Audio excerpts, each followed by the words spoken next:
आप सभी का एक बार फिर से स्वागत है मेरे YouTube channel Joshi's educational classes में। अब हम नया टॉपिक स्टार्ट कर रहे हैं कक्षा 12 गणित का।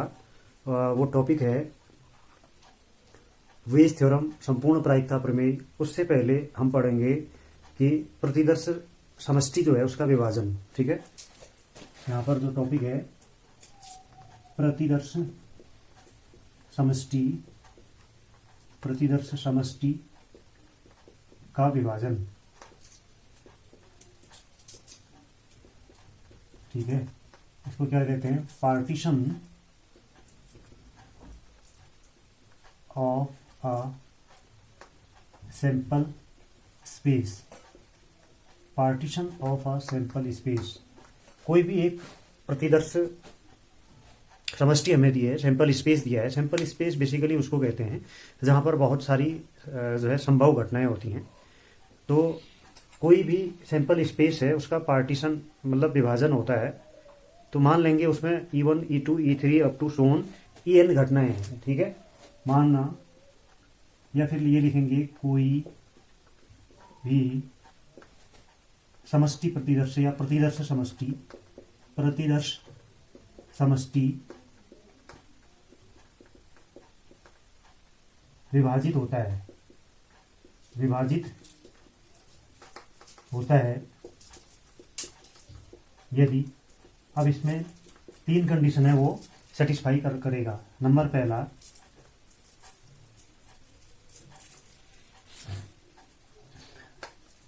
EI इंटरसेक्शन EJ ये किसके बराबर आएगा? फाई के बराबर, जहां I बराबर नहीं होना चाहिए किसके? J की।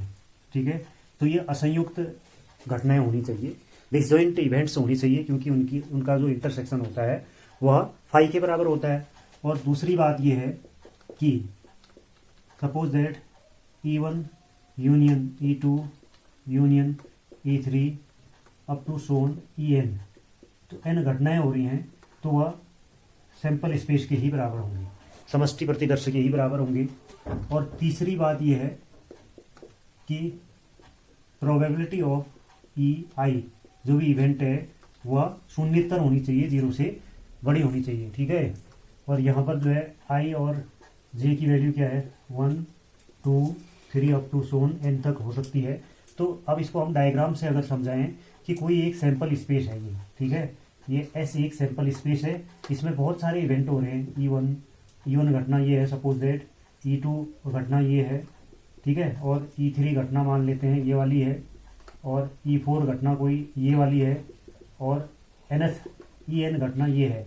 तो इन सारी इवेंट्स का जो यूनियन लेंगे वो सैंपल स्पेस इसके बराबर आ जाएगा। दूसरी बात, इनमें इंटरसेक्शन फाई होगा, कुछ भी कॉमन नहीं है। यहाँ इंटरसेक्शन दिख रहा है लेकिन यहाँ पर इंटरसेक्शन नहीं होगा। इट मीन्स ये क्या होंगे? डिसजॉइंट इवेंट्स होंगे या असंयुक्त क्या होंगे? घटनाएं होंगी। और जब ये घटनाएं फुलफिल होती हैं तब हम कहेंगे कि ये जो सैंपल स्पेस है उसका विभाजन हो गया है, सैंपल स्पेस का विभाजन होगा। उसके लिए ये तीन कंडीशन है यहाँ पर सेटिस्फाई होनी चाहिए। पहला है कि उन इवेंट्स के बीच में कुछ भी कॉमन नहीं होना चाहिए। दूसरी बात, उन सब का अगर यूनियन ले लिया जाए, क्योंकि सैंपल स्पेस में ही सारी घटनाएं हो रही हैं, उन सब घटनाओं को अगर हम कंबाइंड कर दें तो वो सैंपल स्पेस के बराबर आएगा। और जो उनकी प्रायिकताएं हैं, प्रोबेबिलिटीज हैं, वो शून्यतर होनी चाहिए। इट मीन्स 0 से बड़ी होनी चाहिए। ठीक है, मतलब कि ऋणोत्तर नहीं होनी चाहिए। तो ये आ गया, ये तीन कंडीशन हैं। अब इसके बाद हम पढ़ेंगे संपूर्ण प्रायिकता प्रमेय। ठीक है, इसके बाद क्या पढ़ेंगे? संपूर्ण प्रायिकता प्रमेय। संपूर्ण प्रायिकता प्रमेय, संपूर्ण प्रायिकता प्रमेय, इसको क्या बोलते हैं? Total probability theorem, total probability theorem. तो इसका सबसे पहले क्या आएगा? कथन, स्टेटमेंट। यदि समष्टि प्रतिदर्श में, समष्टि प्रतिदर्श में E1, E2, E3 up to so on En घटनाएं घटित हो रही हैं, घटनाएं क्या लिखेंगे, घटित हो रही हैं, इवन A2 आदि घटनाएं घटित हो रही हैं, ठीक है, हो रही हैं, जहां ये घटनाएं युग्मतः असंयुक्त घटनाएं हैं, तो इनमें से एक घटना ए ऐसी है जिसके लिए क्या होना चाहिए, देखिए, जिसके लिए प्रोबेबिलिटी ऑफ ए क्या आना चाहिए, देखिए, इसका जो स्टेटमेंट है यह आ जाएगा probability of E1 into P A upon E1 plus probability of E2 event into P A upon E2, और लास्ट nth के लिए क्या आएगा, प्रोबेबिलिटी ऑफ En, और यह आ जाएगा पी ए अपॉन En। यह संपूर्ण प्रायिकता प्रमेय का कथन है, इसको हमें प्रूफ करना है, ठीक है। ये इसको हम, ये बहुत इंपॉर्टेंट है। Probability of A event diagram से अगर हम समझाएं तो यहाँ पर ध्यान से देखेंगे, इसका प्रूफ लिखते हैं, ठीक है। इसको कैसे हम सिद्ध करेंगे, तो ये एक सैंपल स्पेस है, ठीक है, इसमें बहुत सारी घटनाएं हैं। मान लो E1 घटना, ये वाली घटना E1 है, ठीक है, दूसरी घटना E2 है, यहाँ पर लिख लेते हैं E2, और तीसरी घटना E3 है, अप टू सोन nth जो इवेंट है वो En हम यहाँ पर लिख लेते हैं। ये समष्टि प्रतिदर्श S है, पर इन सब के बीच में एक ए घटना है, ठीक है, इन सब के बीच में एक घटना ए है। ये जो रेक्टेंगुलर शेप का बॉक्स हम बना रहे हैं ये ए घटना है, ठीक है, ये ए घटना है, कोई ए इवेंट है। तो जो भी इनके कॉमन पार्ट आ रहे हैं, देखिए ये कॉमन पार्ट इंटरसेक्शन आ जाएंगे, इसको हम क्या लिख सकते हैं, E1 इंटरसेक्शन ए, इसको क्या लिख सकते हैं, E2 इंटरसेक्शन ए, इसको क्या लिख सकते हैं, E3 intersection A, up to so on last वाले को क्या लिखेंगे, इसको हम लिखेंगे En इंटरसेक्शन ए, ठीक है। अब इसको हम लिखेंगे कैसे, सबसे पहले हम इसका वो ये जानते हैं कि जो S होता है वो किसके बराबर होता है, by the partition of sample space.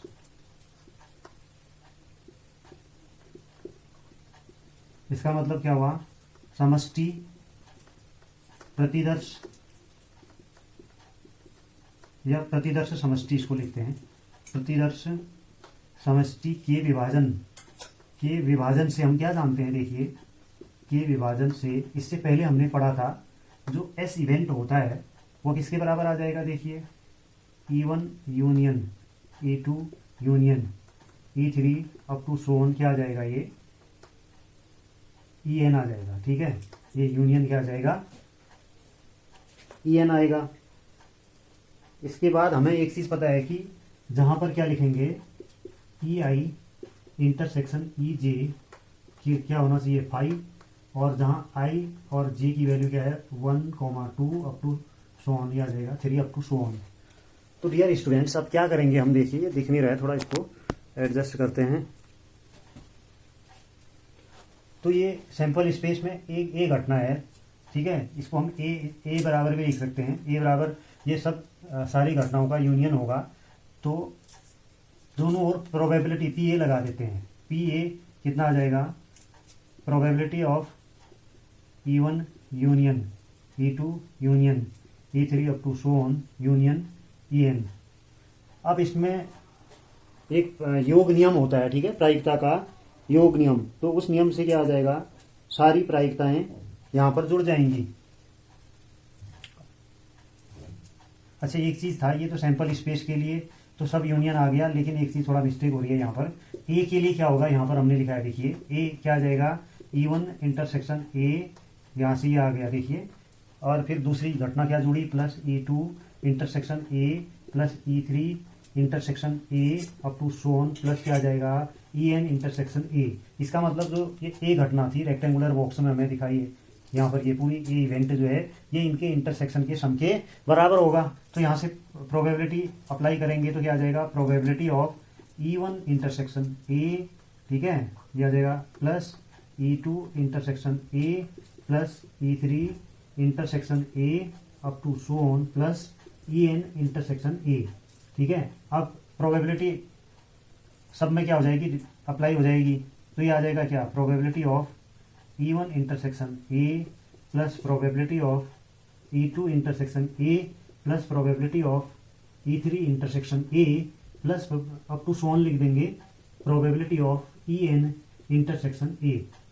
अब हम एक चीज जानते हैं, क्या जानते हैं कि स्वतंत्र घटनाओं के लिए क्या होता है, देखिए यहाँ पर हम क्या जानते हैं, जो आपकी फ्री इवेंट्स होते हैं, स्वतंत्र घटनाएं होती हैं, तो यहाँ पर इसकी वैल्यू किसके बराबर आती है, जहां पर हम क्या लिखेंगे, P E I intersection A की वैल्यू किसके बराबर होती है, P E I into P A upon E I. तो इस फॉर्मूले से ये सब वैल्यूज क्या हो जाएंगी, यहाँ पर देखिए probability of A is equal to क्या आ जाएगा, देखो जहां पर यहाँ पर क्या आ जाएगा कि आई एंड जे ये सब किसके बराबर आएगा, 1 2 3 अप टू सोन एन के बराबर।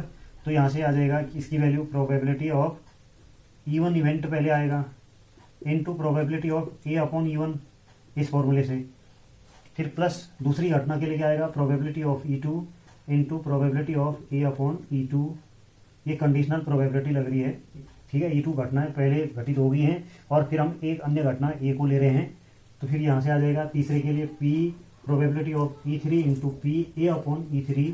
तो ये NF के लिए क्या आ जाएगा, up to so on plus probability of EN, फिर ये आ जाएगा क्या, probability of A upon EN, ठीक है। देखिए यही हमें सिद्ध करना था, तो प्रोबेबिलिटी ऑफ ए क्या आ गया, इनके बराबर आ गया, तो संपूर्ण प्रायिकता प्रमेय सिद्ध हो जाती है। यहाँ पर देखिए आप, जिसको हम बॉक्स में लिख रहे हैं, यही LHS बराबर हम RHS ला चुके हैं। तो ये कैसे हुआ, देखिए एक बार थोड़ा इसको समझने का प्रयास करते हैं। तो यहाँ पर क्या था, सबसे पहले एक सैंपल स्पेस है, उसमें E1 E2 E3 up to so on EN घटनाएं थी। एक अन्य घटना घटित हो रही है जो हमने रेक्टेंगुलर बॉक्स में दिखाई है ए, इनका कॉमन पार्ट क्या आ गया, E1 इंटरसेक्शन ए E2 घटना के साथ E2 इंटरसेक्शन ए, E3 के साथ ये, और EN के साथ EN इंटरसेक्शन ए। तो हम क्या लिखेंगे, सबसे पहले कि जो S होता है ना, समष्टि प्रतिदर्श समष्टि का विभाजन ये होता है। तो ए घटना क्या है, इनमें इनके इंटरसेक्शन के बराबर है, फिगर से हमें ये पता चल रहा है, इनको ब्रैकेट में लिख देंगे, ठीक है। इसके बाद क्या करेंगे, प्रोबेबिलिटी अप्लाई कर दी, पी ए बराबर सब में प्रोबेबिलिटी लग गई, तो probability of E1 intersection A plus probability of E2 intersection A up to so on probability of EN intersection A. लेकिन एक फॉर्मूला होता है यहाँ पर, probability of E I into A, तो ये होता है probability of E I into probability of A upon A I. तो ये सब जगह वैल्यूज पुट कर देंगे। फर्स्ट घटना के लिए E1 और E1 वाला आ गया, दूसरे के लिए E2 और NF के लिए EN। तो यहाँ से प्रूफ हो जाता है संपूर्ण प्रायिकता प्रमेय।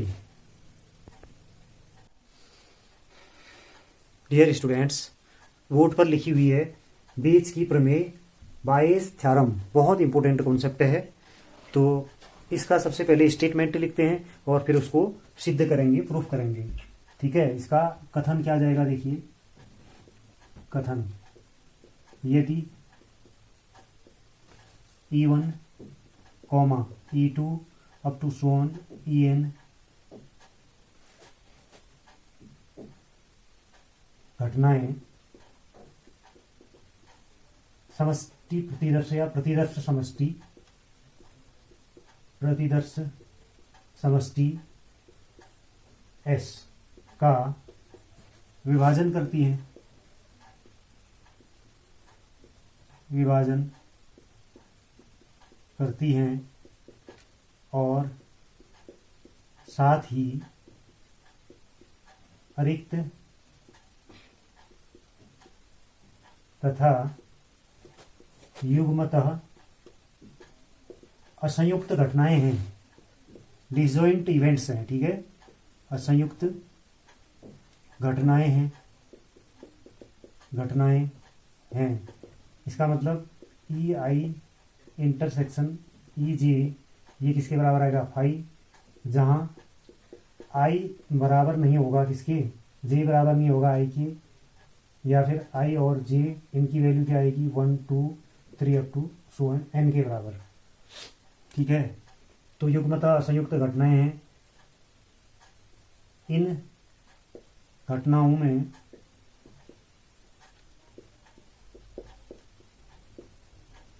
ए एक ऐसी घटना है,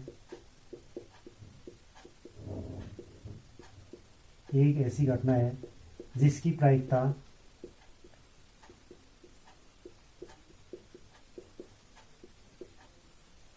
शून्येतर हो।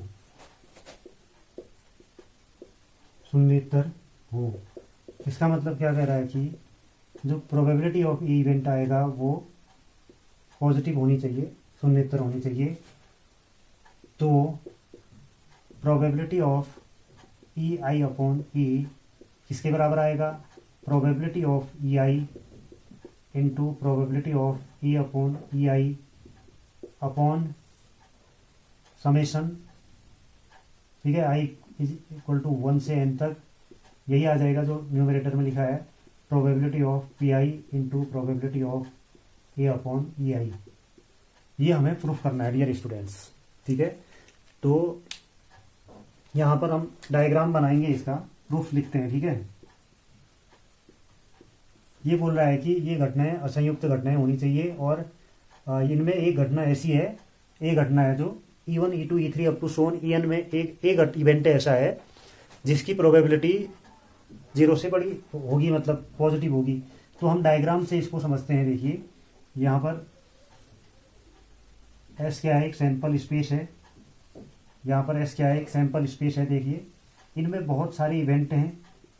मान लो E1 घटना ये हो रही है, E2 घटना ये है, और up to so on nth event के लिए ये बना दिया, लिख लेंगे E1 इवेंट ये है, E2 event, nth event En।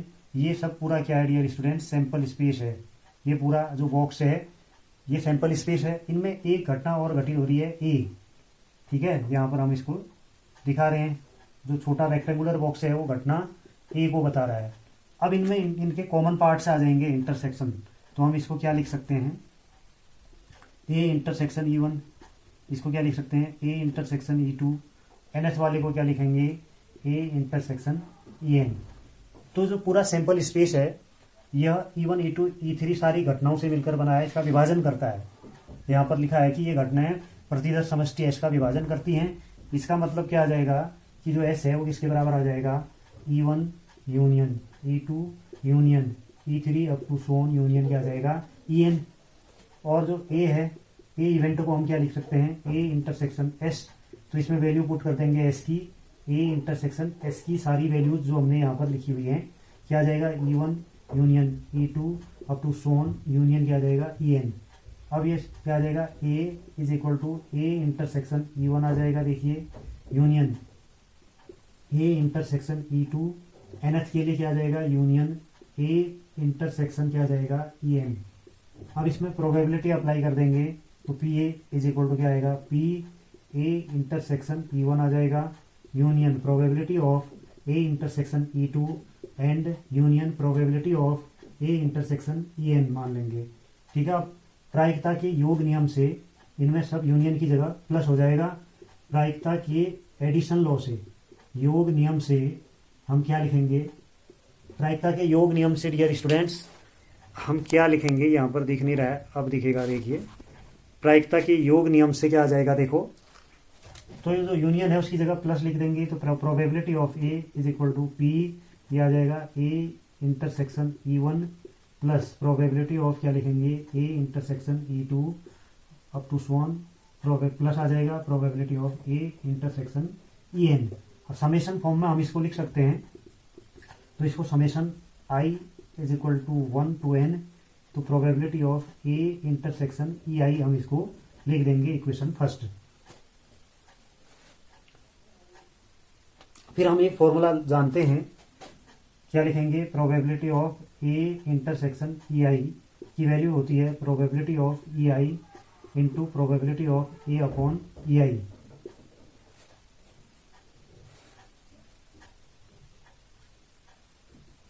फिर प्रायिकता का गुणन नियम जानते हैं हम।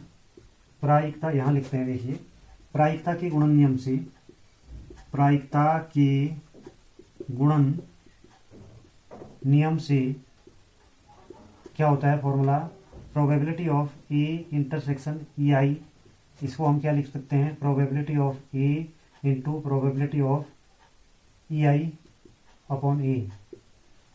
तो यहां से प्रोबेबिलिटी ऑफ ई आई की वैल्यू क्या आ जाएगी, probability of E I upon A, क्योंकि लेफ्ट हैंड साइड में यही निकालना है। देखो ये आ जाएगा क्या, probability of A intersection E I upon probability of A. अब वैल्यू पुट कर देंगे इक्वेशन 1 और इक्वेशन 2 में। यहाँ पर इक्वेशन 2 हम इसको लिखते हैं 2 में, ठीक है, और 1 में पी ए की वैल्यू, और ये आ जाएगी इसमें फ्रॉम इक्वेशन 1 एंड 2।